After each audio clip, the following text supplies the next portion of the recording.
go, because we've got some guests on today that we haven't talked to in a little bit of time.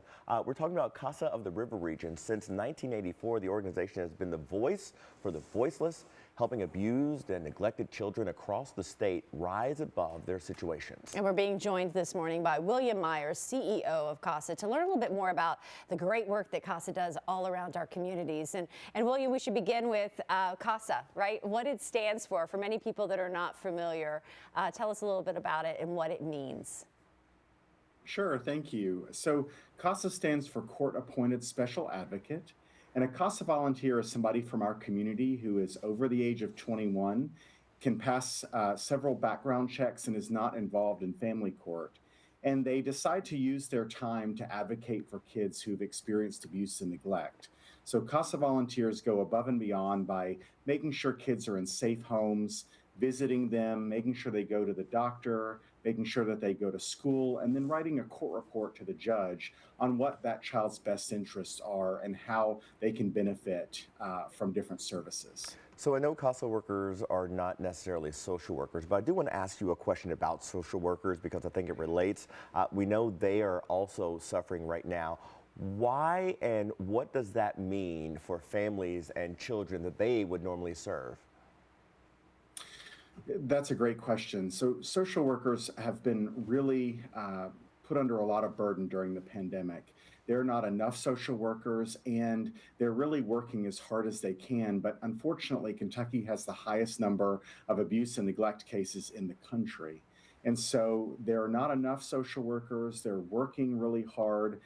They're sometimes in Jefferson County reporting cases as high as 75 per social worker, and the optimum amount is under 20. So they are really overworked. They are trying their best, and we want to try to help them by providing people from the community who have an interest in helping kids, and really to partner together to make sure that we can make these kids' lives better. And you guys have had a difficult set of circumstances with COVID going on, right? The past year and a half, almost 2 years now. And despite that, the work continues. You have to look back upon the last almost 2 years now and say, you know, we've had a lot of successes despite that. We've really pushed through. We are so proud of our volunteers. They visited kids on porches. They brought them toys and games to keep them occupied during COVID. They did drive-by birthday parties. They found new and innovative ways to make sure that these kids had somebody in their corner who was fighting for them and letting them know that they cared. And we are just so grateful to the many people who have volunteered and supported us financially and really been our backers throughout these difficult years. William, we know you can't do this without donations. Tell us how we can help. Great question. So we do depend on donations to serve the kids that we do.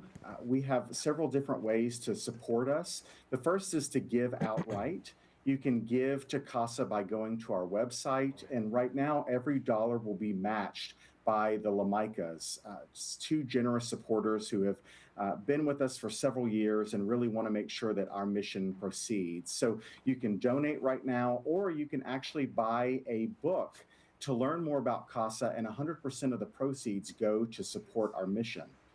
The book itself is called Keely the Brave. If you can see that, named after Keely from Ted Lasso, if you're a fan of the show. We tried to find a way to encompass all that CASA volunteers do while also showing how brave our kids are. And this book was the culmination of that, and you can purchase it on our website, and 100% of the proceeds, again, go to support us, and they're also being matched by the Lamicas. William, thank you so much for joining us and sharing your all story, and a special thank you to all the volunteers. Please let them know we appreciate all the great work that they're doing in this community.